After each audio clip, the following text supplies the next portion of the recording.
On the air. Hello, everyone. Oh, That doesn't mean you can do it again. No. Moment passed, so. All right. I just have to send a message to this person telling him that we're on the air so he can come watch. Who? Who is it? My boss. Your boss. Well, my supervisor, but so. Okay. Anyway. Yeah. He was going to sign up for a Google account so he can watch us. Oh, nice. You've done the call center jobs, yes? Yeah. Yeah, that's where I'm working now, and Yeah. the training is so friggin' boring. What are you doing? Outbound calls for a company called ESI. It's a medical company.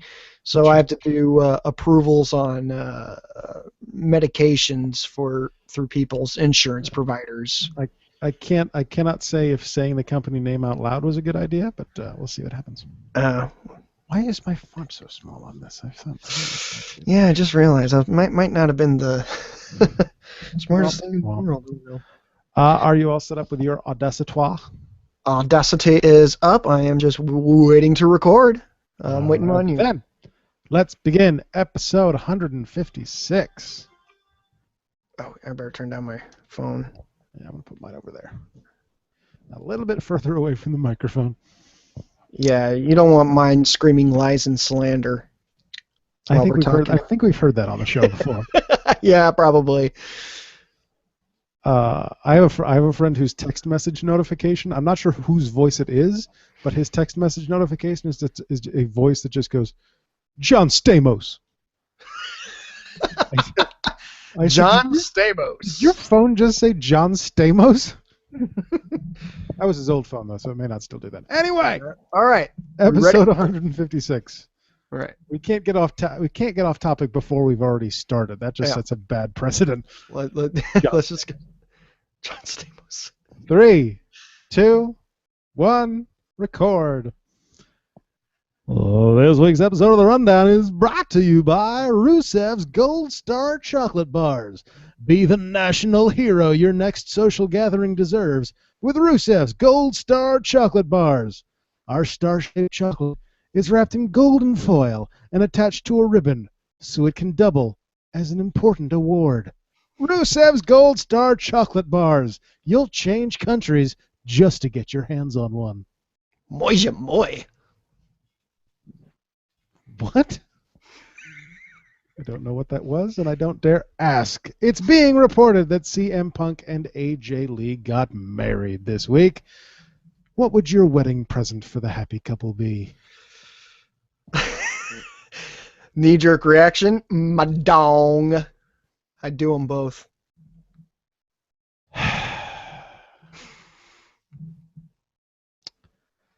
Let's get to the rundown. Off to a great start. Can't take you anywhere. I'm the reason why we can't have nice things. Exactly. I'm starting to think you're trying too hard.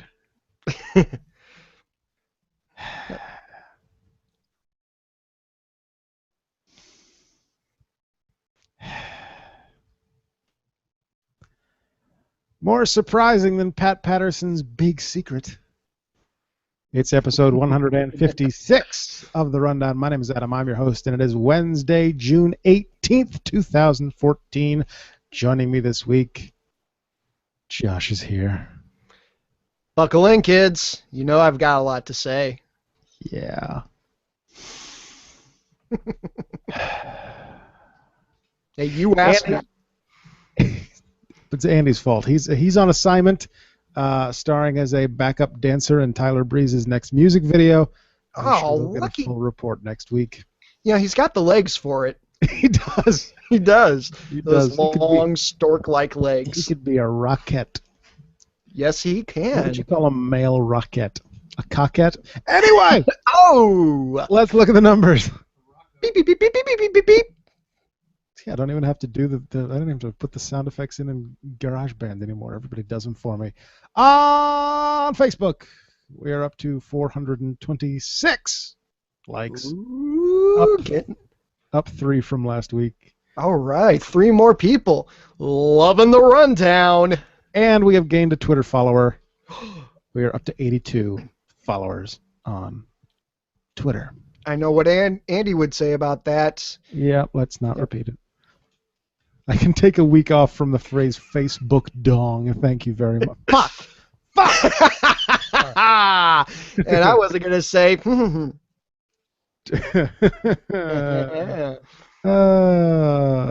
Twitterers. We open NXT with a title recap from TakeOver. That rematch is tonight.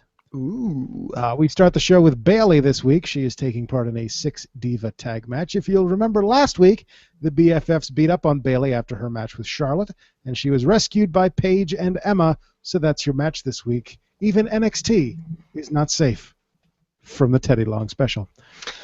Never. No one's safe. I mean, he might be gone, but the special will return. Will endure. Leave the memories alone. After a series, oh no, sorry, that's the wrong sentence. The BFFs argue during their entrance of who the leader of the club is. Looks like the metal ramp from TakeOver now appears to be a permanent fixture at the NXT arena. After a series of divas throwing other divas out of the ring, Summer causes a distraction for Charlotte, who gets schoolboyed and folded in half for the pin. BFFs then continue to argue. Earlier this week, JBL and Bo Dallas, wearing an all-white lucha mask, signed a contract. He's undefeated on the main roster. Why is he trying to come back to NXT? Because we need more Bo. We need more Bo exposure. That way we can truly believe in him. Believe. It's Bo time all the time. Believe in it. Don't be a lemon. Be a rose, Bo. Woo! BFFs continue to bicker when we come back. They are eventually interrupted by Alexa Bliss, who has a rope. Something about a match, no idea. Anyway, CJ Parker has a sign. Nobody cares. Enter Colin Cassidy, his opponent this evening, Sylvester Lefort. Cassidy wins, no one's surprised. Backstage, Tyson is focused on the title, whether Natty's at his side or not. Up next, Sami Zayn takes on Bo Dallas in an all-white lucha mask. Jacked up math teacher Aiden English is backstage singing Negro spirituals when he is approached by a mute gentleman in a camo singlet. That's a thing that happened. I'm just going to let that sink in for a moment. Yeah.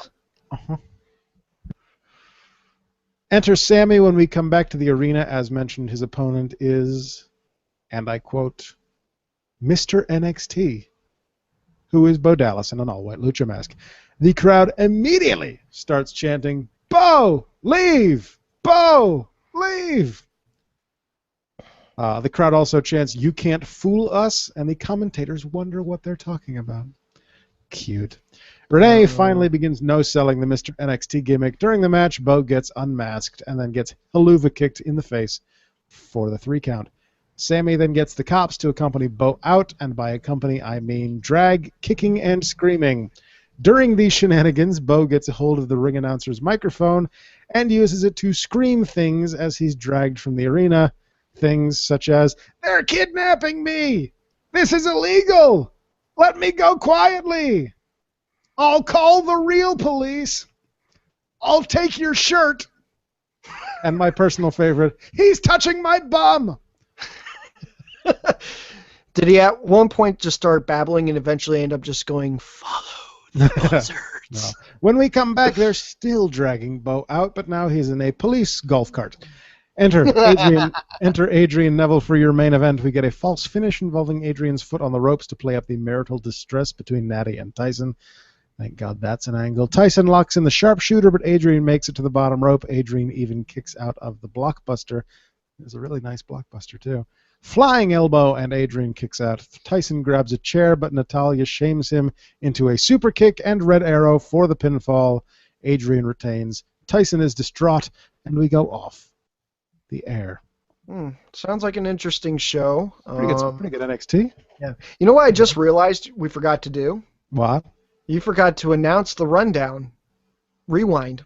Yeah. You just went right into it. Why not? Put in the sounder right now. Just give us a few seconds.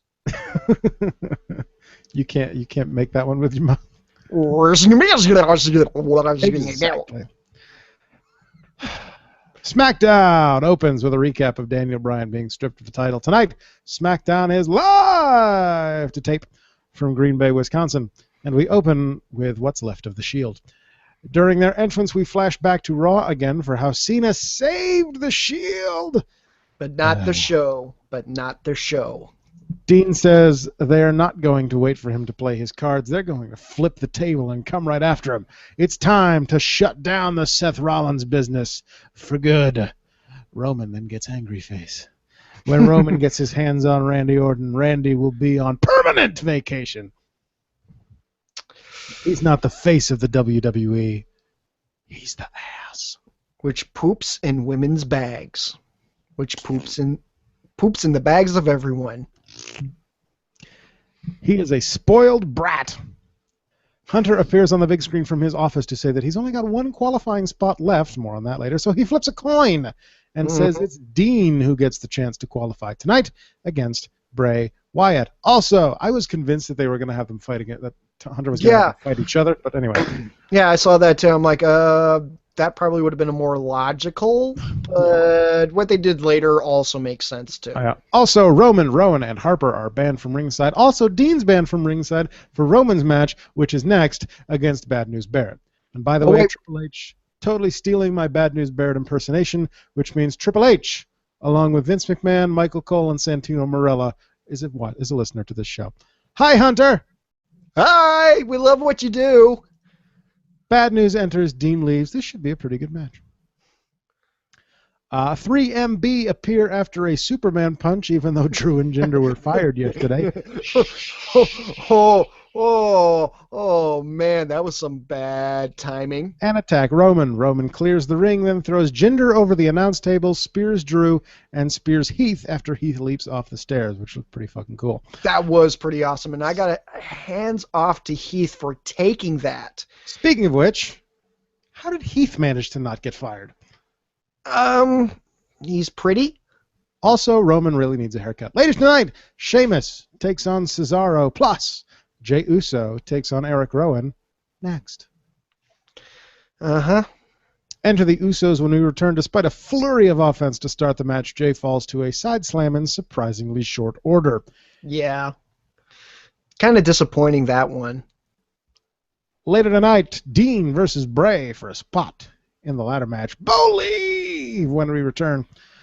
Tonight, Bo takes on R-Truth. Bo's streak continues with a Bo Dog and a pinfall victory. The Santino match was better. But you have to at least give it for Bo trying to be the whitest guy in the ring, dancing. Yes, the handshake was amazing. I mean, dancing to R-Truth's, unintelligible entrance, and he's like, I missed that. It was so. I was expecting him to bust out a Cabbage Patch. Because I mean, he was just like he looked like he was trying to get into it and trying to dance, and it's just like. Bo does his victory lap, then shakes Truth's hand and gives him a hug. Up next, Sheamus pins Cesaro for no good reason. Just to rub it in, Heyman and Cesaro are already in the ring when we come back. Cesaro speaks in German. Heyman translates. I speak just enough German to know that it's not an exact translation, but it's close enough. Oh, it was close enough. I was about to, because I was thinking about grabbing my girlfriend, because she speaks German, because she lived in Germany for... Oh, okay, so you're actually still talking about wrestling, okay. Yeah. And I wanted to ask her to, clarify what Cesaro was saying. That would have been funny if you actually had a literal translation available. Why didn't you do that, Josh? Why are you flinking? Why are you lying down on the job? Because I'm right now trying to be a good boyfriend to my girlfriend. Cesaro matches are good boyfriend material. She's not a wrestling fan. Give it time. Cesaro's fists are taped tonight because he's not here to wrestle. Tonight he's here to fight. Mm-hmm. He will risk disqualification, fine, and suspension, I doubt it, in his quest to beat Sheamus so badly that the referee will have to stop the match. Yeah. Yeah, During that was the Sheamus' thing. entrance, we go back to what was so upsetting from Payback, the roll-up victory. Cesaro eventually wins with a small package and a handful of tights. It was a surprisingly decent match. It was. I liked it, but I like Sheamus though, and I think Cesaro's pretty talented. So I am bored of him. of Cesaro or Sheamus, Sheamus. maybe, I but am bored of the ginger. Bring me another.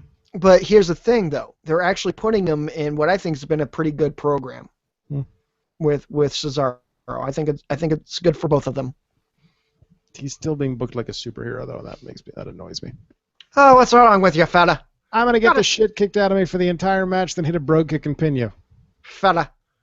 It's very John Cena-esque. Yeah, well, they should make him a heel again. He'd be better. They were supposed to, and nobody took it, apparently. Oh. But maybe later. There we go. Cole sends us back to the top of the program for Hunter's coin flip. Then a sheep cut leads to a Bray Wyatt promo about his childhood dreams. Above that ladder lies his absolution, and with it he shall be reborn. Follow the buzzards. Caw, caw. That's not what buzzards say. That's crows, you idiot. Oh. Something like that. When we come back, Fandango and Layla are dancing. She also no longer smells like milk. But we do get a flashback to when she did smell like milk. And then to main event for Fresh Step cat litter, including bleeping out the word twat. No, they didn't. I was watching it on Hulu. They didn't bleep it out on Hulu? She said twat. They bleeped it out on SmackDown. Oh, nice. That's why you should watch it on Hulu sometimes. Although for what it's worth, I did not get to watch the original Friday night airing of SmackDown on Sci-Fi. I had to watch a replay on the Universal HD network. That was on Saturday or Sunday. But yeah, on the version I watched, they did bleep out the word twat. When I heard that on main event, I was like, it's a twat. Yeah, well, twat on main event. Yeah, and as I said, I was sitting there watching it, and twat, and I'm like, ah! I think she was expecting to be hit about a second earlier than she was. Yeah. Enter the Revelers and Adam Rose. Tonight we've got Lady Captain America, a banana, and an extra large order of fries. Oh, and a penguin. Gotta love those club kids. Party foul. Down goes Fandango. A lady in a chicken head and poncho stays behind. Turns out to be Summer Rae, and she attacks Layla. They roll around until Fandango finally manages to pull Layla out of the ring. In your main event, Bray or Dean make it to the WWE title ladder match at the pay-per-view. Woot! When we return, Swagger is in the ring with Zeb. He's taking on Big E tonight. Big E's got things well under control when Lana appears to distract him with some Russian words. Zeb Coulter then yells at her and demands that she leave. Swagger Bomb countered into a big ending, and Big E picks up the victory. Tonight, in case you forgot, Bray and Dean for a spot in the ladder match. Up next, wait. From Raw. I have to comment on the Zeb getting at Lana. They've been arguing on Twitter apparently for a week since then. So. Okay, but that was actually it was well done, and if they're looking to put Swagger as a face, then I think they've got their platform. I don't think they'll be doing that, but maybe they're testing the water. Maybe they're testing the water, seeing what the crowd will react to. The WWE Rewind is Paige defeating Alicia Fox and Alicia giving Oksana a beating and dousing her with popcorn. Tonight, they face off against each other so Oksana can get one last beating before being fired yesterday. Yay! Alicia wins and then dances around the ring screaming about it. Cole then sends us back to his Raw interview with Seth. Green Bay. We're here. Where'd you go? Oh, there you are. Fighting with a cat. I'll be right back. No chair tonight. He puts the lantern down and pumps up the crowd as we go to commercial. Enter Dean when we return and the match begins. Both men beat the hell out of each other, and Dean hits Bray with the dirty deeds. But before he can pin him, Seth Rollins appears on the announce table. Ambrose goes after Seth. Seth leads him back into the ring and straight into Sister Abigail. And Bray Wyatt advances to the ladder match at Money in the Bank. Now, call me crazy, and we'll get into this on Raw. All right. But Hunter said that was the last spot that he had to give. Yes. And Bray was the 5th qualifier. Right. And there's always at least 6. Now we know there's 7. Why was he lying? I don't know. Why would Hunter lie? Because he's a bad guy. And that almost sounded like Zoidberg. I'm not even gonna. I'm not gonna try my. I don't do a good Zoidberg. Yeah. Except for the. We open Raw live from Cleveland with the entire roster on the stage for another massive announcement. Enter the Authority, accompanied by a replay of Dr. Maroon from last week. Steph officially welcomes us to Monday Night Raw and wants everyone to know that they care. And they can't imagine how everyone must feel not having a WWE champion. Hunter claims that Bryan has no heart, and we deserve better than Daniel Bryan. Hunter says they're excited because standing on that stage right now may very well be the next WWE World Heavyweight Champion. If the entire roster's on the stage, it's practically guaranteed, isn't it? Yeah, did you see Orton there, though? Unless it's Orton, which it won't be. Anyway. I hope not. No. Better not. Fucking murder people. Steph says, tonight someone will join the likes of Orton, Cesaro, Del Rio, etc. Despite Hunter saying he only had 1 spot left on Friday. Tonight there will be a battle royal to determine the last entrant, which almost everyone will take part in. Everyone except those that don't like Hunter. For instance, Dean Ambrose and Roman Reigns and John Cena. Turns out, John Cena doesn't have to compete in a battle royal to qualify. He has to have a stretcher match against Kane.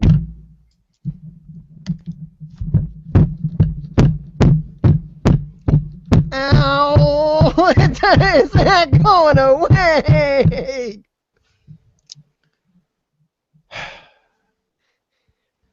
And if, massive quotes on the word if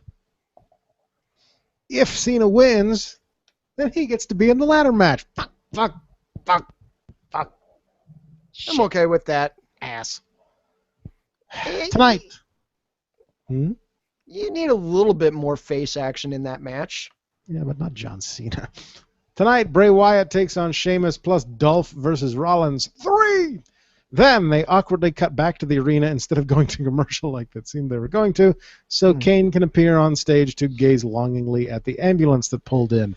Awkward. Yeah, that I saw that and I was just like, why couldn't that have been cut out on the abridged? Because that's what I watched. Yeah. Enter Dolph and we return. Enter Seth. I really can't wait for him to get his actual theme music. I was going to comment on that. I like Seth's theme music because knowing Seth on a slightly personal level, that's exactly the kind of music he likes. You wanna pick up that name you dropped just then? I said Seth. Knowing him like I do. Like I do. He prefers ponies.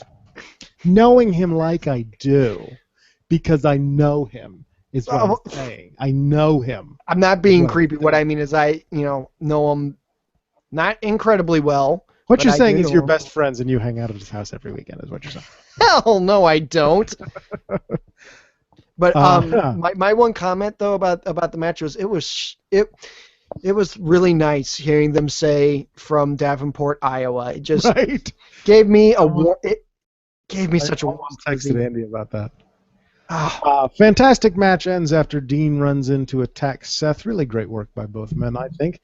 Oh yeah. Dean says this will not end until he gets his hands on Seth's smug, corporate, extremely punchable face. I was really hoping he'd make a big nose comment. Dean invites Seth to come on down and get his whooping. Hunter then appears on the big screen to make a match between Dean and Bad News Barrett, who is somehow immediately available. That match after the break. On the app, Wade has got some bad news. The Shield are no more, so Dean's on his own. Boo-hoo. The Shield were all bark and no bite, and Seth was obviously the best player on the team. The only thing rocking in Cleveland tonight is Dean's brain when Wade connects with the bullhammer elbow.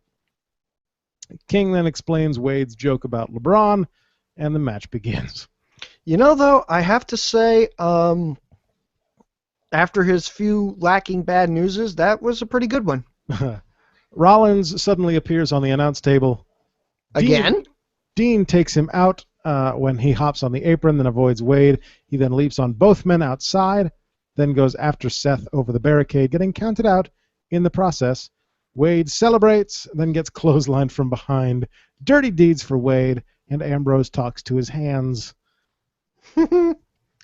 Backstage, Roman asks Vicky to put him in the Battle Royal. He does this by hitting on her and appealing to her ego. He reminds Vicky that the Authority likes sweetener in their coffee. So she runs off to get some. He then does something to the coffee out of sight of the camera. Then she returns, sneezes on the coffee, because apparently that's her gimmick now. Vicky Guerrero, beverage sneezer. Shrugs and walks away. That's her gimmick now. So Roman is being underhanded to get into the... I guess there is no more Shield. There is no solidarity there if Dean is being barking mad crazy and Roman's resorting to underhanded tactics. They've each got their own theme song now. So. Oh, they do? Yeah.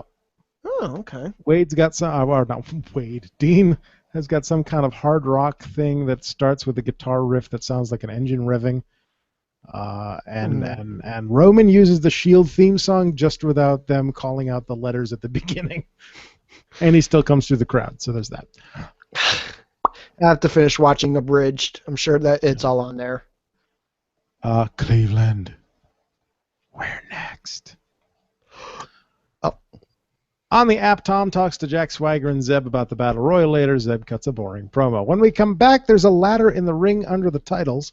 Enter Bray. Bray cuts a promo about power. Hanging above the ladder is his absolution, his glory, and the change we've all been praying for. Then he sings to us. Enter Lobsterhead. Usos appear to even the odds for seemingly no reason because Rowan and Harper weren't really doing anything in the match at that point. Sheamus signals for the Brogue Kick, and Rowan and Harper pull Bray out of the ring. It devolves into a brawl, of course. Faces clear house. Needless spot with the ladder. Then Sheamus just kind of throws the ladder at Rowan and Harper on the outside. Backstage, Vicky presents the coffee. It gets spilled all over her. Hunter gives her shit for it. Steph still gets to drink her tainted coffee. If history has told me anything, she'll be shitting her pants later. God, how I wish that sentence had ended up true when I wrote it. Was that on the abridged version? I didn't get past Bad News and Dean, so Kevin Hart is here. Probably not. Yeah. Kevin Hart is here, but we're over an hour in and haven't heard from him yet. Plus, the Battle Royal for the last spot in the ladder match. On the app, Tom's with Dolph. He's also in the Battle Royal. When we come back, Cole feels the need to remind me that I'm going to have to sit through a stretcher match later. Backstage, Renee is with Steph, who is still enjoying her coffee. When does anyone drink anything during a backstage interview? Anyway, Steph starts feeling a little off. She says, "May the best man win in the Battle Royal," and she runs off. Heyman then appears in her place to predict Cesaro winning the ladder match. Spoiler alert. The Slam of the Week is Rusev's Gold Star ceremony, because Slam... It's a slam to the audience having to endure that shit. I know when you're being, like, severely sarcastic because you use that voice, like that bizarre, like radio announcer, like, hey, this is a joke voice.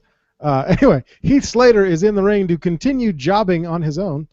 Lana cuts a promo. Heath tries to rebut. Heath gets destroyed. Whatever. Backstage, Steph is puking. Hunter sends Vicky in to check on her. Vicky gets projectile vomited on repeatedly. Oh my God. Yep. I highly doubt that's going to be on the Hulu abridged version. It shouldn't have been on the regular version. Why are they going back to the sophomore humor again? We'll get to that later. Okay. My wife has asked me to repeat the last paragraph of the rundown of the rewind here, so let me go back to here. Yeah, I have to find out where I am on my thing. Okay, backstage, Steph is puking because she had tainted coffee. You see, because Roman Reigns poisoned her. You see, because he's a face. You see. Are you following? Hunter sends Vicky in to check on her. God, here we go again. She's in the ladies' bathroom. Vicky opens the door. Exorcist. Exorcist. Exorcist. Hunter then leads... Yeah, that happened on television. Hunter leads Stephanie away, presumably to the doctors. I think they showed them getting in the ambulance on Fallout, where she may have vomited again. Hooray! Hunter leaves Vicky in charge for the evening, and Vicky shrieks as she does. Yep. What are you? Oh, kitty. Look at the kitty. Yeah, she's a little grumpy. That's Rukia. And heavy. Oh. Thank you for that cat break after Vicky getting vomited on. That was necessary. We needed a palate cleanser. Yes, so she shrieks while being covered. We have to get. I have to get the other cat now to palate cleanse that bit. When we get back from break, Roman once again asks Vicky to put him in the battle royal. May I note, she's still covered in vomit. Vicky agrees and heads for a shower. We then get a commercial for Kevin Hart's movie. He still hasn't appeared tonight, and the show is more than halfway over. I like this guest host. Yeah. Renee is with Kevin. He gets interrupted by Adam Rose. Kevin's a lemon, apparently, and he's on commentary next. Thank God that was a segment. On the app, Tom is with Fandango and Layla. They're facing Rose and Summer next.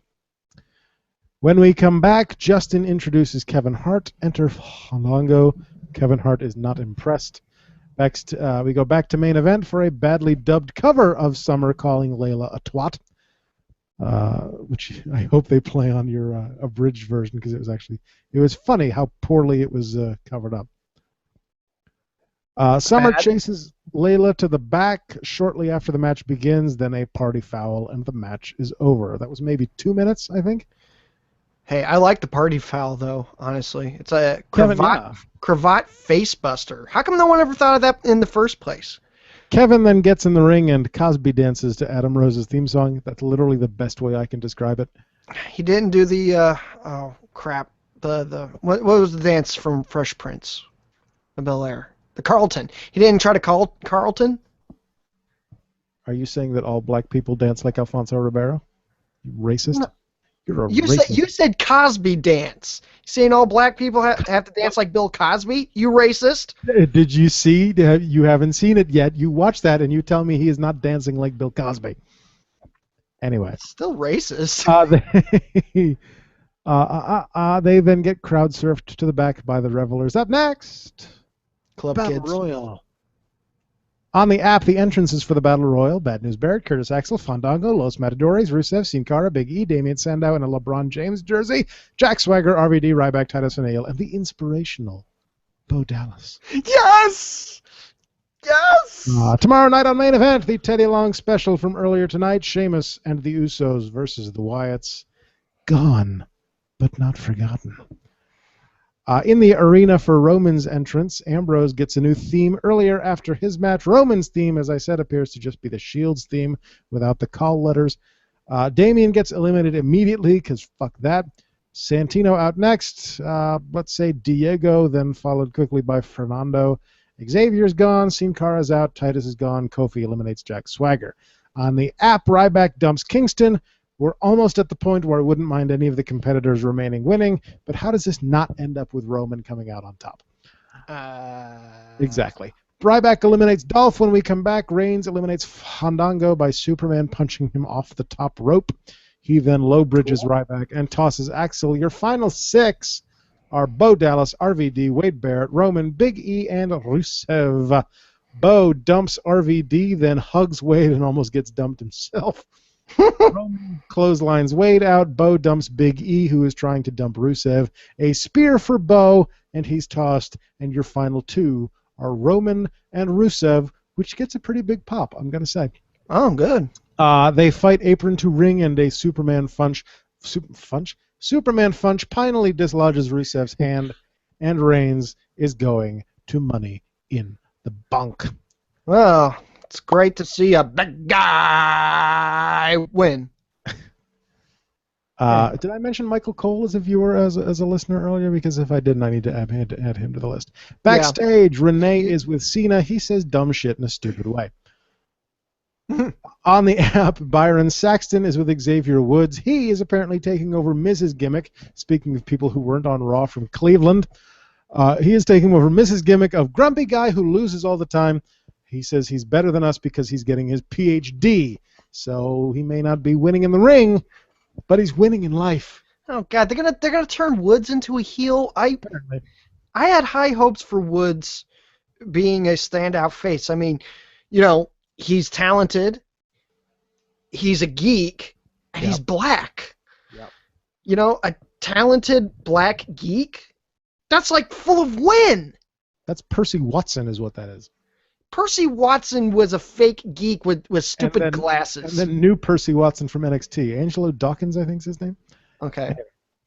Enter the Dunkafactals when we come back. It's almost 10:30 and you're doing a stretcher match as the main event. Shouldn't that be beginning about now? Cameron taking on Paige. PTO. Cameron taps out. We then go back to payback for Cody quitting on his brother. Backstage, Byron is with Goldust. Goldust's perfect tag team partner is next. Oh, I was waiting for this. I had a theory. What's your theory? It's Cody in a Goldust face paint calling himself Code Dust. Close. WWE Rewind is Goldust losing last week. Rybaxel in the ring. Enter Goldust. His partner is Cody Rhodes in makeup as Stardust. Damn it! Code Dust would have worked a lot better. The Dust Brothers win in short order. We then get a video about the Special Olympics, which segues perfectly into your main event, the stretcher match. Yay! Actually, I think the Special Olympians are a lot better athletes than half of the competitors in that match. I'd say all, but okay. On the app, Byron is with Emma, who talks about Australia. This Friday on SmackDown, it's Roman versus Alberto. Oh, boy. It's a stretcher match. Rollins and Orton appear to take Cena out. Can he overcome these odds? Yes. Ambrose appears to take out Rollins. He dumps Orton too. Chokeslam for Ambrose. Then Cena low bridges Kane to the outside. He throws the steps at Kane because that's apparently his signature move now. Would have worked better if Kane hadn't put his hands up so early, but what are you going to do? Mm-hmm. Cena loads Kane onto the stretcher and wheels him up to the stage. Kane sits up and goozles him. Cena avoids the chokeslam and AA's Kane on the stretcher to push it across the line. Can I point out that a 2-foot drop, if that, from Cena's shoulders onto a padded stretcher was enough to knock Kane out for good, or at least for the 5 seconds it took for Cena to roll the stretcher across the fucking yellow line on the stage. You know what? I'm just going to go with it. I'm going to say this. Apart from Kevin Hart, the main event, and Stephanie's anorexia. Or That's would more that like be, bulimia. would That's that more be bulimia? bulimia. Yeah, you're right. And- Not a bad Raw. Not a bad Raw. Not okay. a bad Raw. I'll Well, have to, good. Money in the Bank is actually shaping up to be a good pay-per-view, yeah. which I'm excited about because I'll actually be there. Oh yeah, you're going to that, you bastard. Goddamn right, motherfucker. I Good Raw. I'm gonna have to finish watching it on Hulu abridged. Yeah. Or you could cheat the system and watch the whole thing on the internet. But anyway, I suck at that stuff, so I'm not even gonna try. ask Andy for the link. Anyway, we open main event with Seth Rollins. He looks smug. His Damn smug, right. corporate, easily punchable face. With a hook nose. With a hook nose. Now, speaking of one other aspect of Seth Rollins' look. Yeah. You know, and this is something that I realized the other day in the shower. Oh, okay. Seth's hair. I want to make a note of the fact that you're thinking about Seth Rollins in the shower, but continue. Seth Rollins' hair is black and gold, correct? I would say black and bleach, but okay. But it's supposed to be kind of golden looking. I wouldn't necessarily call that gold, but okay. Do you know Platinum. Do you know what else has black and gold as colors? The Boston Bruins. No.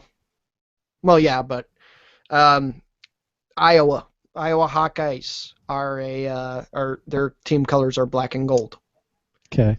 Yeah. Well, Andy brought up the Iowa pride bitch statement, and it's like, you know what? You know what? He's right, because knowing Seth Rollins as I do, that man bleeds black and gold, and not the colors for the Latin Kings, but because he's from Iowa, and God damn it, he loves his Iowa. It's for the Boston Bruins.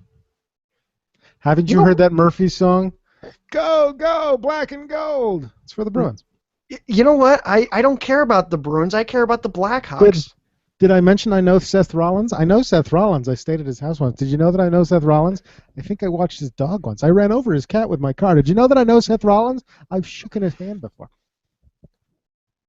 Anyway. Are you done making me sound like a crazy stalker?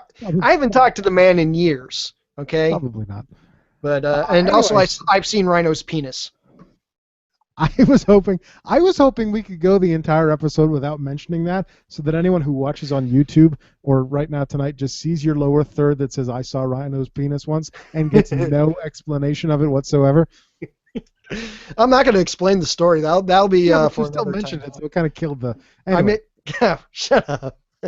On the main event, Seth is smug. Seth is here to congratulate Roman on qualifying for Money in the Bank, but reminds us that Roman crossed the authority, and on Monday he will face each and every repercussion to which he is due.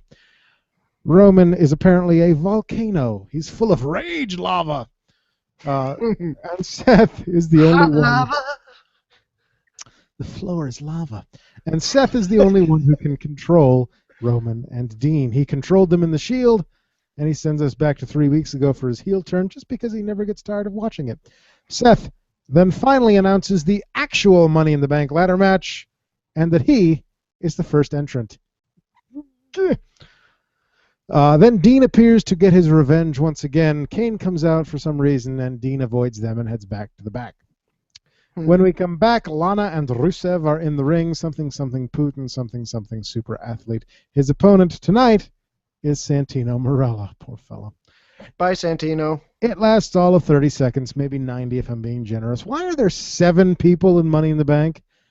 That's odd. Literally. Harper then cuts a creepy promo on the Usos, and Bray cuts a creepy promo about the ladder match.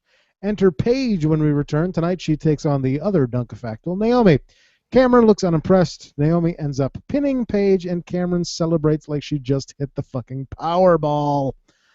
Naomi looks nonplussed. Paige offers her hand. Cameron continues to celebrate. Cameron shoves Paige. Paige attacks Cameron. Naomi stands there doing nothing. Naomi and Paige shake it out, and the Funkadactyls leave. Oh, they're breaking them up. Nobody cares. Yep.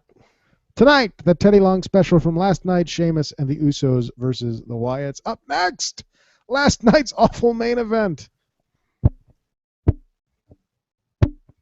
Why do they have to show it again? They like making you suffer, Adam. The Raw rebound You is need last to night's suffer. qualifiers. Replaying the AA onto the stretcher does not make it look any more devastating. This Friday, a 4-on-3 handicap match featuring the members of the WWE title ladder match. Why the fuck not? Backstage, Renee is with Sheamus and the Usos. They all yammer about something. My favorite part was when they all pumped each other up at the end of the promo and then left in separate directions. Really? Well, We're gonna pump each other up for this match, and then we're gonna go that way. Then the Usos went that way, and Sheamus went that way, and anyway. Columbus, we're here. Thank you. That match is next. When we come back, Tom sends us back to the top of the show, and then to announce Dean versus Kane for SmackDown. Enter the Faces. Wyatt does that awesome thing where he catches a guy while he's running and he hits Sister Abigail for the victory. Yay, the Wyatts win. And I gotta say, a running Sister Abigail looks better than one would think. It's pretty awesome. He just kind of catches the guy. I know. It looks better than one would think. When I was watching SmackDown and saw him do that, I'm like, that was a running Sister Abigail. That was pretty. Yeah, looking pretty good. Pretty good there, Bray. Keep it up, Bray. Making IRS proud, Bray. Don't make fun of JR like that. What? No, I wasn't making fun of JR. Because you're talking out of only one side of your face. Because the poor man had Bell's palsy, for fuck's sake. I love JR and will one day subscribe to his podcast. I subscribe to it. I just haven't gotten to the episodes yet.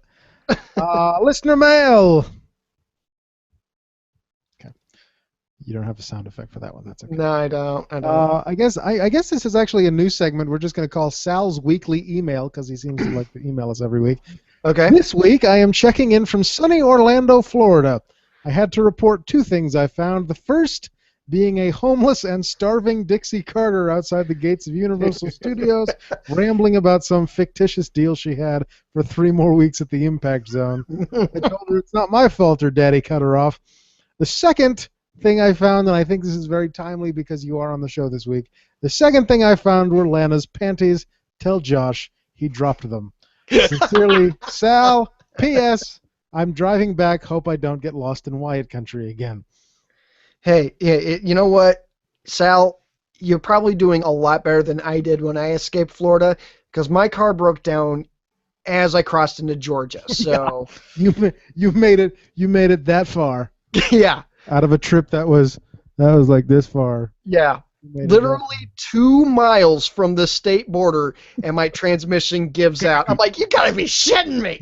Yeah, so I made it out of Florida into southern Georgia. Shit. Didn't you then have to basically go to Illinois and then drive back to Georgia to get your car? A week later, yes. That's awful. I feel bad for my dad. He had to do it more than. My dad had to do that. Well, my dad and my girlfriend picked me up, but that's a story for another day. Yeah. I saw Rhino's penis. Josh has a catchphrase. Let's go on to the Rundown Showdown. Oh yeah! This week's matchup was Kane and Diesel, also known as Diesel and Fake Diesel, but that's another story. Also known as Isaac Yankem and Oz, or Vinny Vegas if you prefer. Anyway. I was hoping you would say that one. I was like, what was his name in his first EC or WCW name? Vinny Vegas. Anyway, here's the feedback we got. First, Kane has had a rough life. Being set on fire isn't easy. Also, Kane was a tag team champ with one of my all-time favorite wrestlers, X-Pac. I'm pretty sure I know who left that comment. Sean? Sounds like a Sean. No, I think that I'm pretty sure that. Well, it is a Sean, but not the Sean you're thinking of. Oh, okay. We have had no comments today. What the hell is going on? I thought you said you had a viewer. We do have a viewer. He just appeared. We'll see if he decides to post something on the side or not. Okay. The next one just says, in all capital letters, he has the ability to finish things. So I don't know what that means. World champ for most of '95, one of the founders of the NWO, just too sweet. No, it's too sweet. The next comment just says pants. Just says pants. I picked Diesel because Super Shredder could totally beat Jacob Goodnight. Yes. One is a trucker, one's a corpse fucker. I think that is the Sean you're thinking of. Okay, fair enough. Although it could also be this one. Kane's dick probably looks like a burnt Memorial Day weekend hot dog. So there's that. Kane is pretty iconic. He's been involved in some of the greatest storylines ever, shocking Shane's balls, facilitating the punting of a baby, and getting involved with Katie Vick. Plus, he's an English major. All English majors win at life. And don't forget he's a libertarian, so... And the last one, Kane has been ruined his whole career. Even his feud with Undertaker always seemed half-cocked. I don't know if that's a reference to the Memorial Day hot dog or not. Anyway, on the side, our brand new friend, Truckee Kid 95, just says, X-Pac! I told you whose comment that was. Okay. So, by the narrowest of margins... Seriously? 56% to 44%. Wow, that is a pretty narrow margin. One vote. One vote. 56% to 44%. The winner. Moving on to the second round.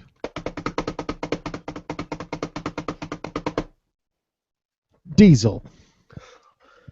Woot! By one vote. Big Sexy for the win. All right. So we move on to the final first round match in the Rundown Showdown. Number 8 versus number 9. An interesting matchup if you look at it on paper. Jimmy Snuka versus The Big Show. Oh, I already know who I'm voting for. If I go back to voting and calling you a bald-headed buffoon again. Don't give it away. So roll that one around in your heads, folks, and figure out if you're going to vote for the guy who killed a hooker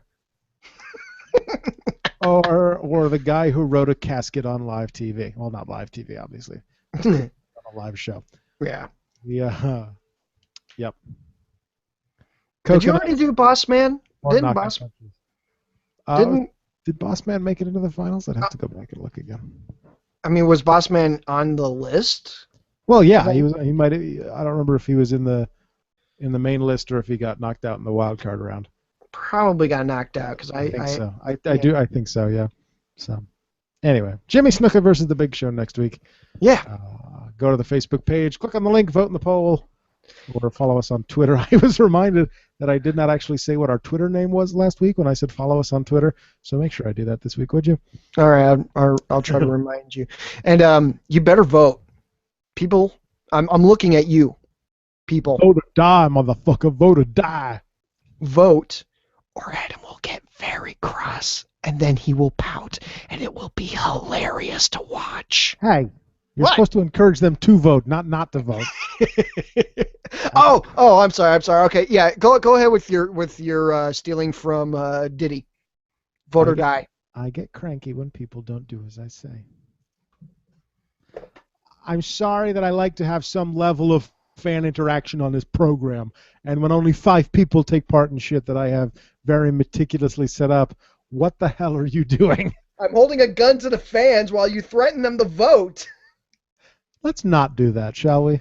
Oh, come on! You're killing fun and... All right. Moving on to the news this week. Wah-sha-sha! WWE may be able to renew CM Punk's contract with or without his permission. There is a clause in every wrestler's contract that allows the WWE to renew a deal if the wrestler has been injured and the company believes they are owed dates the wrestler was unable to work. If there are any dates left on Punk's contract that he had yet to work, the same would apply to him. There is precedent now, as Vince McMahon renewed Rey Mysterio's contract when it was close to expiring. Rey Mysterio missed most of last year because of several injuries. If WWE renews the deal, it allows them to keep CM Punk from working for another company. The problem is that they would then have to keep paying CM Punk as long as he's under contract. Punk's current deal is set to expire in July. Okay, that is not a win-win for the WWE because, and I've pontificated on this before, I highly doubt Punk's going to get back in the ring for anyone. Punk's pretty much retired. Yeah, definitely. If they decide to do that to keep him from working indie feds, he's just going to go do something else. Or, like AJ. He's going to end up doing her all the time because they're just giving him money for free. Right. It's a win-win for Punk and a total lose for the WWE. I'd say just take the hit to your pride, guys. Yeah. Beyond the fact that there is not an indie fed in the world that can afford CM Punk. Ring of Honor. Yeah, well, they're not really an indie anymore, I don't think. But they're still considered indie because they don't have really contracted workers. They have regular workers. Yes, but they are owned by a company that runs TV stations. Anyway, TNA's technically an indie fed. Agree to disagree. Anyway. All right. So yeah, I don't see that happening. I think Vince they'll be perfectly fine. We're just letting it expire, and it's obvious. It's as you said. It's obvious that he's not coming back anytime soon, if at all. So right. I mean, he might have some other irons in the fire. I mean, Punk's a personality. He's a cult of personality. Well, yes. Best entrance music for the man ever. So fitting. But he can do a lot more beyond wrestling, and he has that potential to do it. Mm-hmm. And I think he will. I think he'll he might get into acting. He might. I was talking to someone about this over the weekend. It said that he's tight with UFC. He might do commentary for UFC. Right. I mean, he's done. He's done The Talking Dead before. He was supposed to appear on an episode of At Midnight, but it ended up getting canceled shortly after he walked out for reasons related to that, I'm sure. Mm-hmm. But I mean, he and Chris Hardwick are friends. If CM Punk hosted a podcast, I'd be all over that shit. Exactly, that'd be amazing. So the man's got options, basically, is what we're saying. Yeah. So. He's if not, he's a pragmatic guy. I'm sure he saved a shit ton of that money from WWE. Oh yeah, I'm sure he's not hurting. No, he would be able to live comfortably without working. I'm sure he will work, but he could. Right. He could theoretically retire at the age of what? He's 34, I want to say. Don't know. I think he's 34. He's not that much older than I am. But I mean, he could, and he'd be well off. And he's got a beautiful wife now. I mean, shit, that man is fortunate. Okay. Born in 1978, he'll be 36 this year. Okay, so he's my brother's age. In October. He's 4 years older. He's my brother's age. Wah! Sha-sha. A really heartening story this week. The reason that Pat Patterson revealed publicly that he was gay on the season finale of Legends House on the WWE Network was because the WWE wanted media attention. When WWE first filmed the show, they intended to sell it to a network like Sci-Fi or E. They felt that Patterson's news would get a lot of media attention, similar to how Darren Young's announcement did last year. TMZ did pick up the story, but it didn't get nearly as much media attention as some thought it would. It did trend at #1 worldwide on Twitter. The story has since been picked up by People Magazine, The Huffington Post, Entertainment Tonight, and TV Guide, along with TMZ. You know why it didn't get attention? Because everyone knew it. It's not a fucking surprise. Yeah, there were stories about Pat Patterson being gay for years. Yeah, ask Rene Dupree about whether or not Pat Patterson's gay. Really? Rene Dupree? You didn't hear that? No, no. Don't worry about. Yeah. Anyway, We could do that off air. yeah, I don't remember all the details, and I don't want to libel or slander anyone. But yeah, not a fucking surprise. No. Not something you reveal for media brownie points. Yeah, I mean, Anyway. everyone knew he was gay. I mean, it was one of the reasons why Chris Canyon's I was fired because of I was gay bullshit was because Patterson was still employed and everyone knew he was gay. Yeah. Next. Washa sha. What are you, 8 in English? Even though many fans want Dolph Ziggler to get a shot at the main event, one of the reasons WWE won't push him is because they believe he is susceptible to injury. Ziggler, like Christian, is said to have a history of injuries, especially when it comes to concussions, because, all those concussions are totally his fault. He's got a magnet for Jack Swagger's boot embedded in his forehead. WWE feels they can't trust him as a top talent if he has to take time off to recover. The term snake bit has been used when it comes to certain talents and injuries, and Ziggler is one of those talents. That's a shame. But at the same time, it's kind of a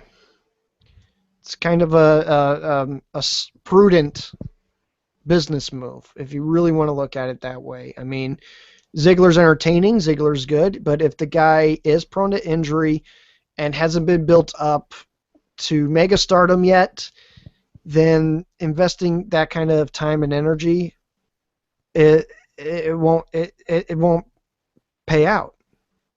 My problem with the idea is it seems as though the way it reads to me is there's an idea of him getting injured on purpose. That just might be the way it's worded. Why do you keep concussing yourself, Dolph? And here's the thing, though, too. That's one source's opinion, not necessarily the what you would get from a press release. If you went straight to the press release, it might be a little different. Anyway. But the idea that Dolph is a bit of a injury magnet and saying that it's his fault, if that's really the WWE's thought process, that's really dumb because look at people like Rey Mysterio or The Undertaker, two guys who were Daniel Bryan. Well, Daniel Bryan got catapulted into superstardom. They can't really stop that train at this point. If he got injured like this and he hadn't gotten the tremendous push that he had and the insane amount of backing, or vice versa, if Dolph had that kind of backing, fans aren't behind Dolph Ziggler at all. Not as vocally as Daniel Bryan. Okay, no. Do you have over 10,000 people doing a unified yes chant, making a deafening chorus inside the arena for Dolph Ziggler? It's a monosyllabic chant. Anyone can get involved. You hear a lot of "We Want Ziggler" chants during other parts of the show. I'm not saying that it's a tragic thought, because I like Dolph, and I think he does deserve a shot. But you do kind of have to look at things from the business end of it too sometimes. Just saying. It's not his fault that both his world title reigns were ruined. No, it's just bad coincidence. It's just terrible coincidences, or someone got paid to hurt him. And yes, I say both because everyone forgets the first one existed because it only lasted for 15 seconds. But anyway.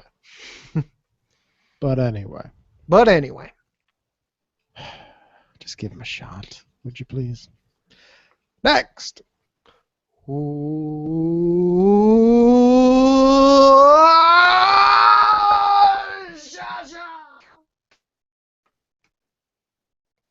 You're a strange little man.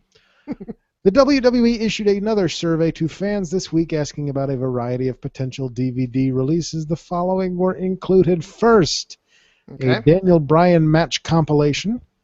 Okay. ECW Unreleased Volume 3, Hmm.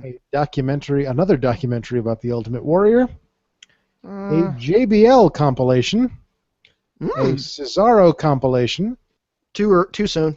Rick Rude's Greatest Matches, That could be fun.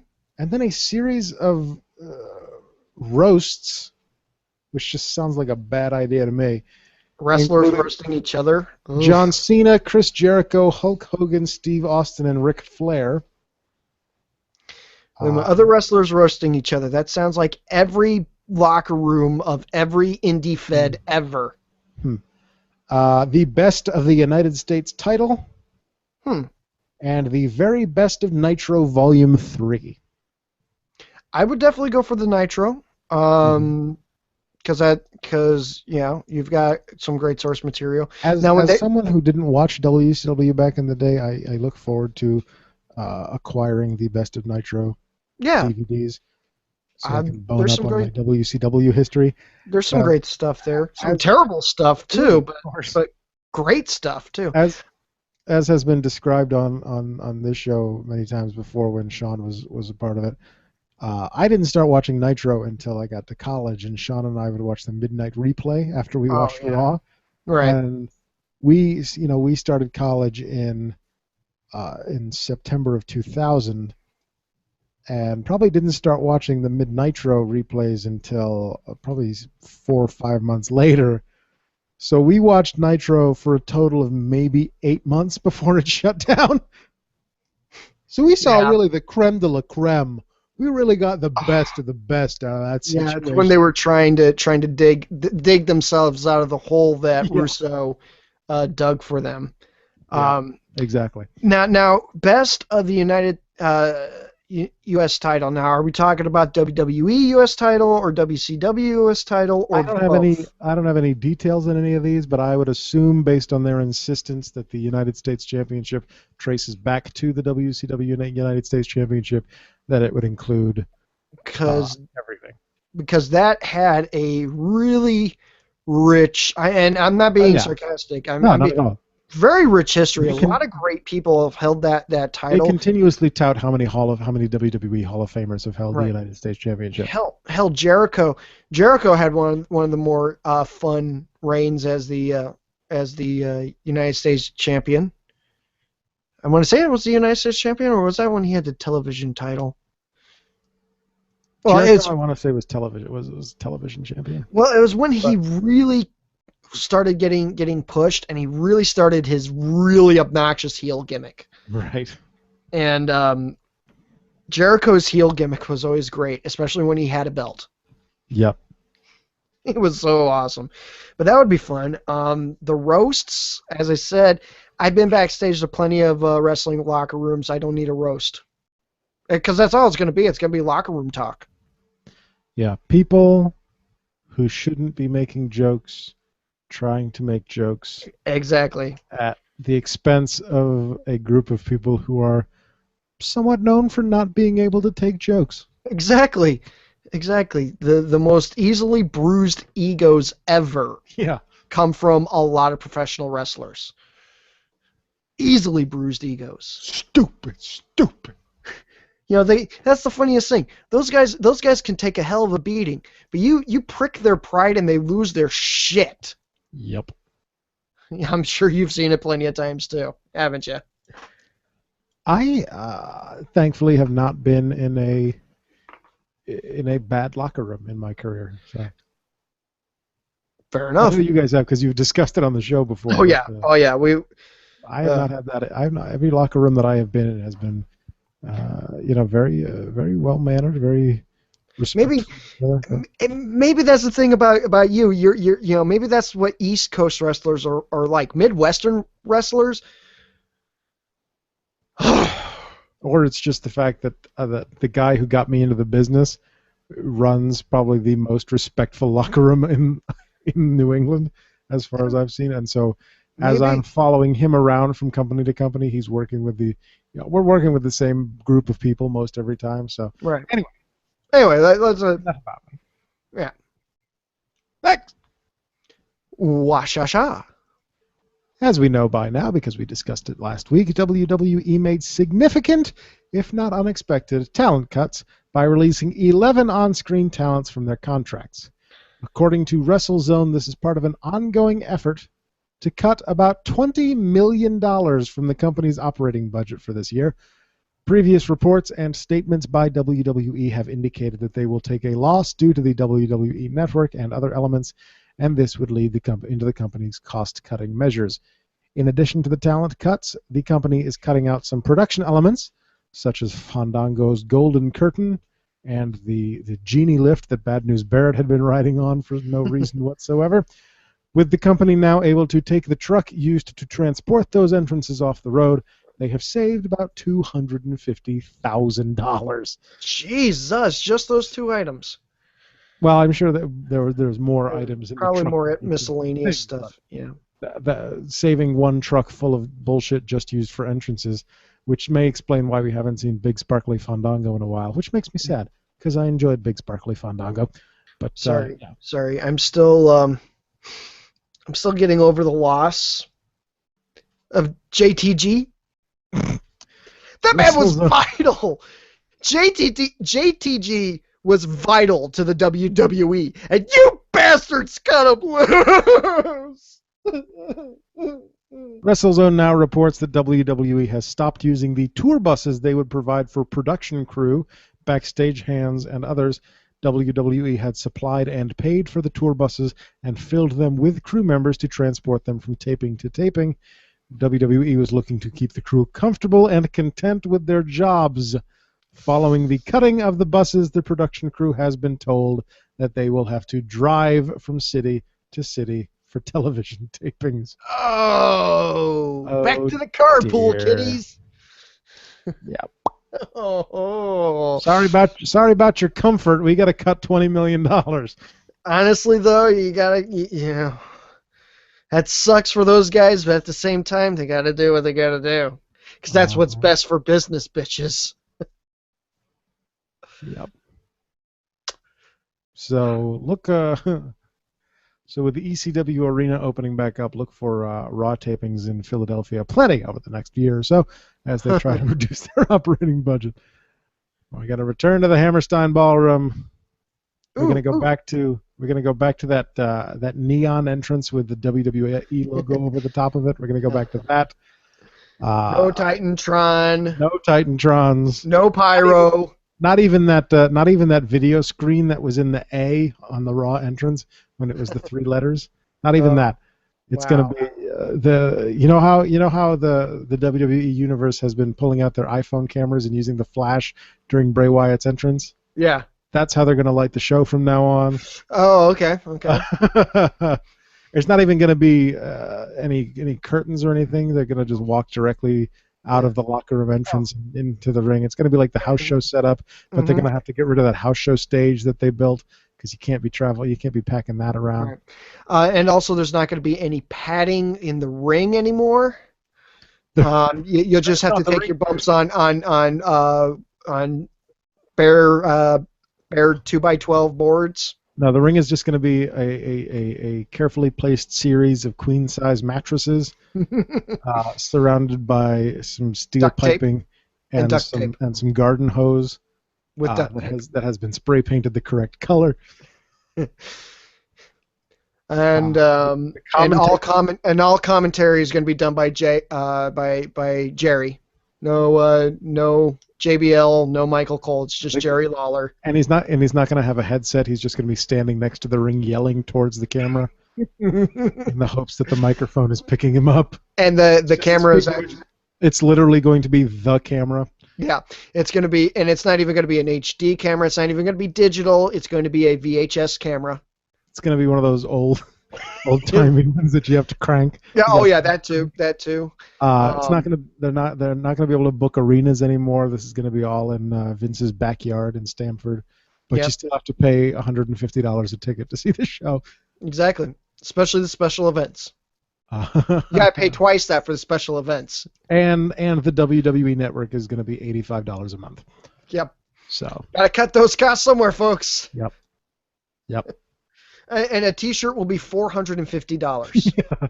And they'll And it's only not have going to be a good one. It's going to be a crappy and MVP T-shirt from from 6 years ago. 6 years And they ago. only have one, and it's a triple XL.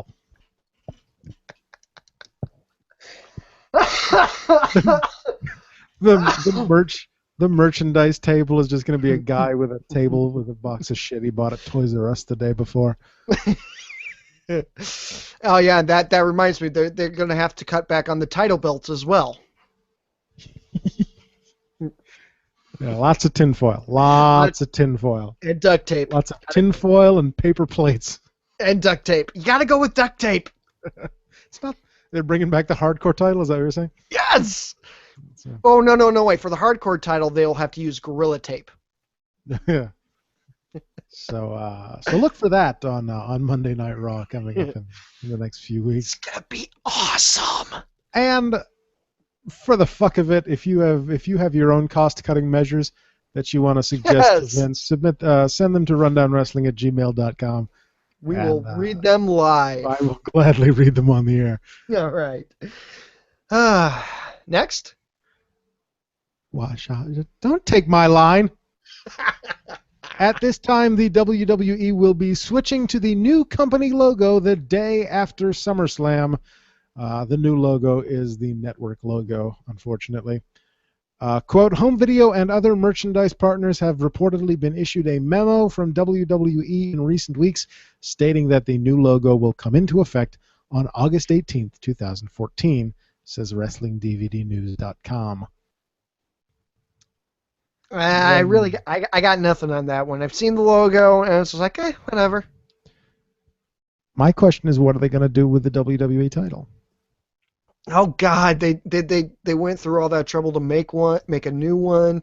Well, it's probably gonna be eventually merged into the World Heavyweight Championship champions of the universe. Have to, at some point, get back to just one belt because this carrying around two belt nonsense is bullshit. Yeah, it is. It's obnoxious. So apparently, we get the two belts for another couple months, and then hopefully on August 18th, when they debut the new logo, they'll debut a new title belt. We'll see what happens. You ready? You want to see what's on the side over here? Yep, that's our one viewer at the moment. Trucky Kid 95 breaker. Don't make fun of him. He's my boss. Oh. No, it's fine. Says Philly. Whoa, because he's from Philadelphia, and says bring back Sabu. No, not bring. It's Brink. Shh. Brink. Don't get me in trouble. He's not my boss. Shut up. You can't fire me. I live in Illinois. Nah. I can fire you. This is my goddamn show. Oh, you love me too damn much. And who are you gonna get? Who are you gonna get to fill in for Andy when he's gone on assignment? Ghostbusters. Who am I gonna call when Andy's not available? Fucking Ghostbusters. All right. Or as long as you got your bases covered there. Or to make a completely New England reference, who am I gonna call? Giant Glass. Okay. Exactly. Their commercials go, who do you call when your windshield's busted? Call Giant Glass. Like I said, nobody outside of New England is going to get that. Yeah, I'm not. Yeah. But I'm okay with that. Now he just said shit. If you got me in trouble at work tomorrow, I swear to God, I'm going to beat you with a stick. See, I didn't even see what he said because it's been edited on my end, so... I mean, it's been edited on your end. I'm not seeing any words. I just see his... Oh, there it is up there. I'm looking at the wrong one. Shit. Shit. Bringing the class back to the rundown. Anyway.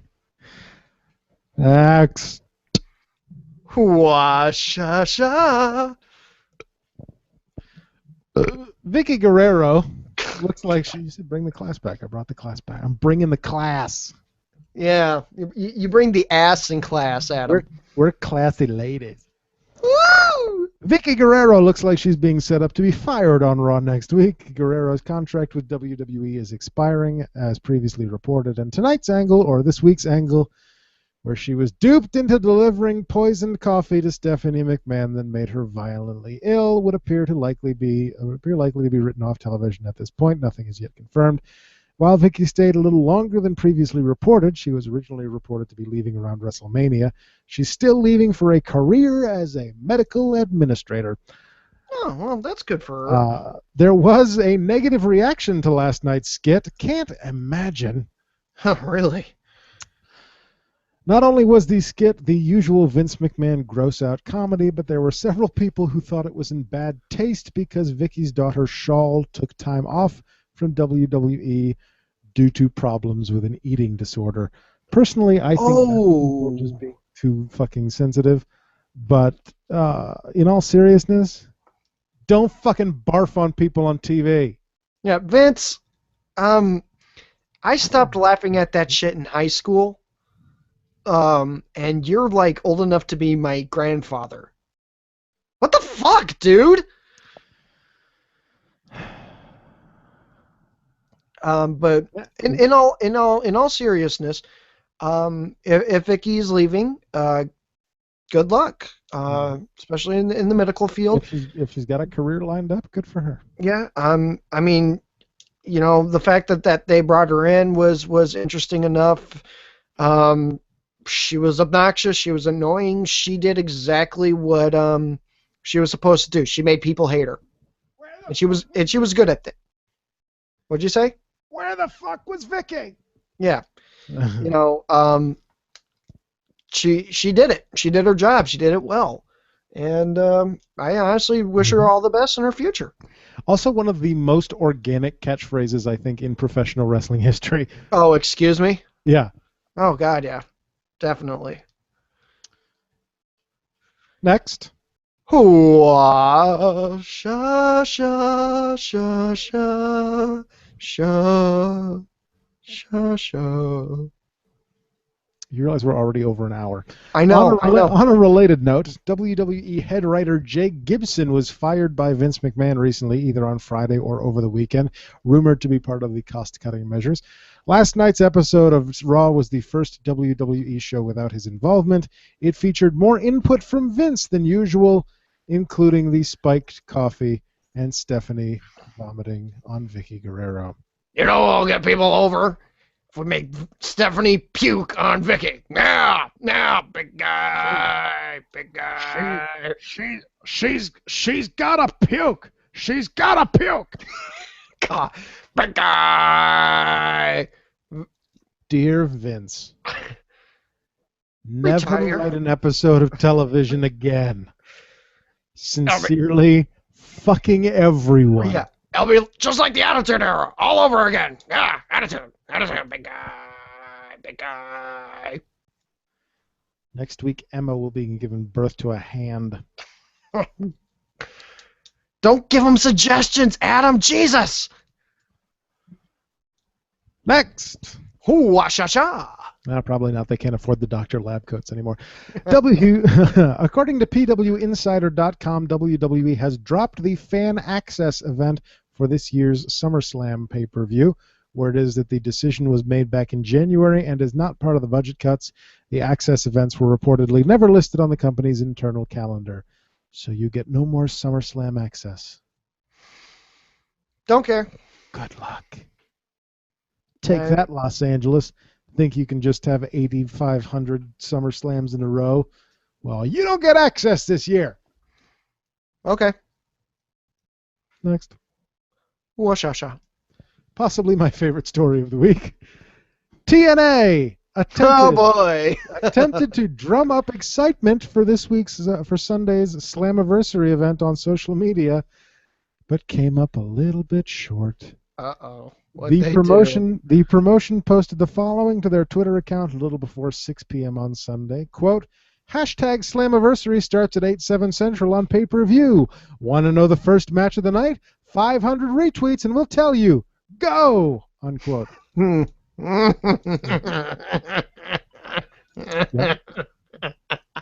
Yep. Oh, that company's dead. Guess how many retweets they got. How many Twitter followers do we have? 82? We have yeah. I'm going to say half that. 41. Well, they wanted 500. At the time of the message's deletion, they had 248. They didn't even make it halfway to their goal.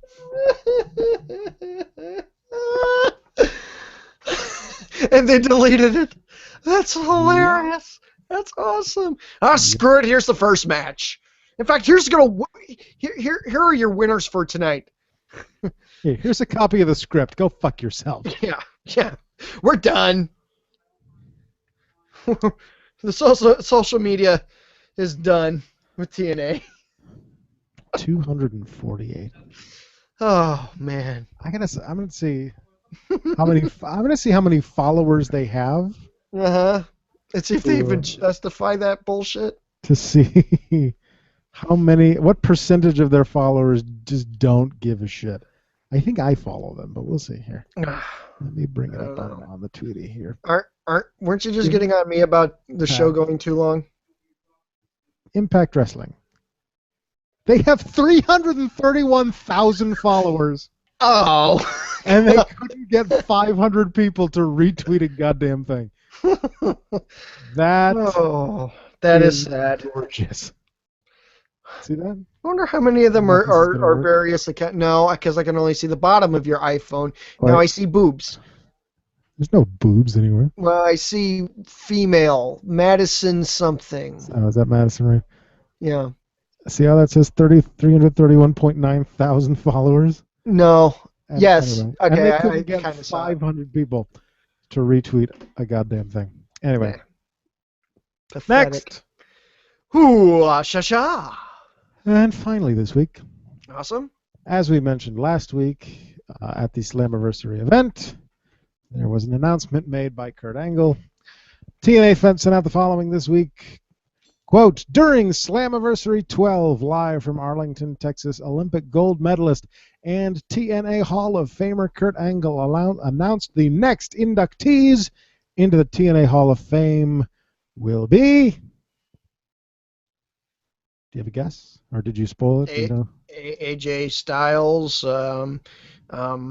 Jeff Hardy, Willow, Team Matt 3D. Ray and Devon. Team 3D is one of the most decorated tag teams in professional wrestling history, having won more than 20 tag team championships across various promotions, including twice winning the TNA World Tag Team Championship. In 2005, Team 3D was named TNA Tag Team of the Year, and in 2013 were named TNA Tag Team of Tag Teams. Having made their TNA debut in 2005, Bully Ray and Devon are known for their no-nonsense hardcore taking care of business inside and outside of the ring, which often ends... That's not a complete thought. Which often ends in putting their opponents through a table. Team 3D becomes the third inductee into the TNA Hall of Fame. You know, Sting, Kurt, Bully Ray... and Devon. I think you were trying to do this, but you went like this. Following the inaugural induction of the icon Sting in 2012 and Olympic gold medalist Kurt Angle earlier this year, a special induction ceremony for Team 3D will take place later this year. So, call me when they induct Amazing Red. Or his brother. Crimson. Oh, Lord. That's all I can say about it. It's like the only thought I have is I'm not saying when Amazing Red is inducted, and I'll be happy. I'm not saying they're not deserving, because they certainly have done a lot in the wrestling industry. Well, true. What I'm saying is that the TNA Hall of Fame is a load of shit. Oh, it's That's asinine. what I'm saying. It's asinine. They're like, oh, hey, WWE's got a Hall of Fame. We should have one of ours. You guys have barely ran an entire decade. You couldn't get 500 people to retweet a goddamn tweet. Yeah, and you're gonna have a Hall of Fame. Where is this Hall of Fame set up? Where is your Hall of Fame at? Is it in Dixie Carter's empty vagina? Cavernous vagina. Well, that got weird. I saw a rhino's penis. Let's yell random things. Come back, Andrew. Anyway. Oh, come on. You love it when I'm here. It's the TNA Hall of Fame exists in the deepest, darkest recesses of Dixie Carter's mind.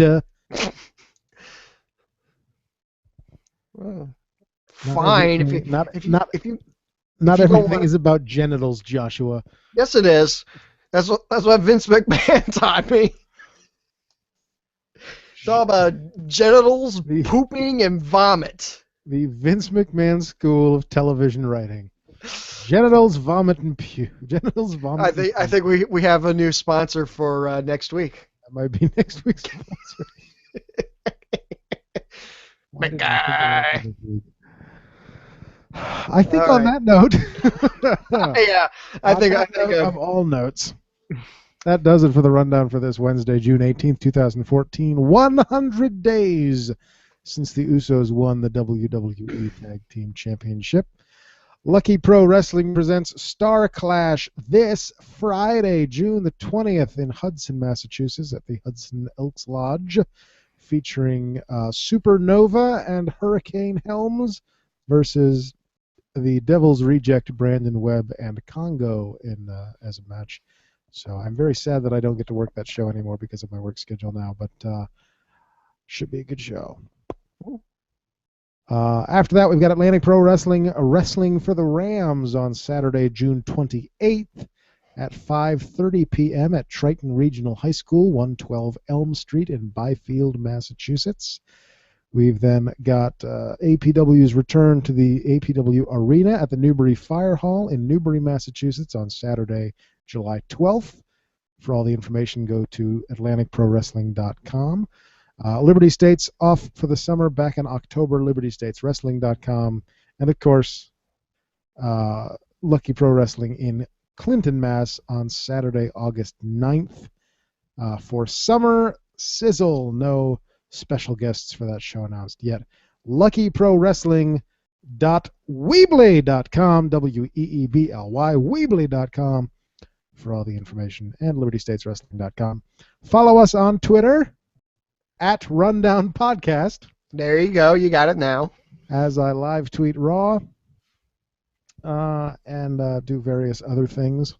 I should probably tweet more, but I don't. Send us your feedback, send us your Ryback theme song, send us your catchphrase suggestions, send us your fake sponsors, send us your real sponsors, send your Doctor Who Creator Wrestler templates for Pertwee through Hurt. Send questions for me to answer on YouTube. You got McGann? What? You got McGann? No, Hurt comes after McGann, doesn't he? Oh, yes, that's right. Send your Dear WWE letters and send your suggestions to Vince for downsizing the budget to rundownwrestling@gmail.com. Like us on Facebook at facebook.com/rundownwrestling. Tell your friends to like us as well. If you want to make a donation of the monetary variety, go to rundown.podomatic.com and click on the PayPal button on the right-hand side of the screen. The show is free for you. Only $10 a month, so pony up, fuckers. Watch archived episodes of our Google Hangouts on youtube.com/rundownpodcast. And everybody's favorite, circle me on Google Plus at google.com/+AdamRundownHost. That is a plus sign and not the word plus. Plus Adam Rundown Host. Hey, right. Josh. Yeah. Do you like poetry? Well, I'm glad you asked because I was going to ask you if you like poetry. I love poetry. Do you like poetry? Yes, especially if they're written by aspiring writer and Rundown co-host Andy Lister. Don't give the last name. He said it a million times before. This is a book of poetry. It's called Chasing Distant Horizons. It's a chapbook. It's only that thick. You can read it in like 15 minutes. For $2.50. $2.50. For $2.50, you can get your own copy in PDF format. Damn right. Available at tinyurl.com/distant horizons. Look at this fucking artwork. Look at this. Let me open this up in the middle here. And Look at this. just so Look at you this know, shit. ladies and Look at gentlemen, how pretty that is. that's You pretty can awesome. get this as a PDF for Yes. $2.50, motherfuckers. And soon, audiobook to come. That's what I've heard. Yes. Yes, well, and Andy did tell me that he's about ready to start working on that, and he was supposed to email me, and It's about goddamn time. I haven't gotten the email yet, even though I gave him my email like twice now. Search for us on iTunes under the Rundown Wrestling Podcast. If you subscribe, you get the podcast delivered to you absolutely free each and every week for $0.00. If you cannot afford a monetary donation, make a donation of a 5-star review because that helps other people find us, and we like that. If you leave a text review on iTunes, we will read your review and your name at the end of a future program like these fine people. I didn't check, did you? He's checking right now. We're also available on Stitcher under the Rundown Wrestling Podcast, also free. Stitcher.com or the Stitcher app on your iOS or Google or possible Windows phone device. But you have a window. But I'm going to say this right now: if you have a Windows phone, you really need to check some of your life choices. Stitcher, again, free, but you don't download anything. You just stream directly from the app. And you can listen to tens of thousands of your favorite podcasts, but why would you listen to any other than this one? Because this one's obviously this one's the best. I mean, the only podcast that allows me to come on every now and then is obviously something amazing. Thanks to Tegan Brown for the logo. Thanks to everyone for listening. Thanks to Sean for his comments on the side about X-Pac and Sabu and Philly and shit. Thanks. Thank you. To Josh for standing in. Hey, when you put Andy on those crazy ass assignments, you have to reap the consequences, which is me co-hosting. Just saying. Nobody wants to listen to me talk to myself for an hour, so there's that. I would. And thanks to I Fight Dragons for the theme song. Next week. God, that was creepy. I think, if I do my math correctly, yes, next week is our Money in the Bank prediction show. Ooh. Which means Sean will be here. You mean Raccoon Reigns, right? Probably. Yeah. Raccoon Reigns will be here. I will be here. Andy should be back from his music video experience and should be able to tell us all about that. Mm-hmm. And also a special guest, JTG will call in to describe what it's like to go from WWE superstar to relative nobody if he can find a payphone. Yes. As always, remember, Jacob, good night and good luck. And fun. Done. Something that starts with go. For it. I don't know. That's lame. Not good at it. Yeah, I'm sorry. I saw Rhino's penis. Stop saying that.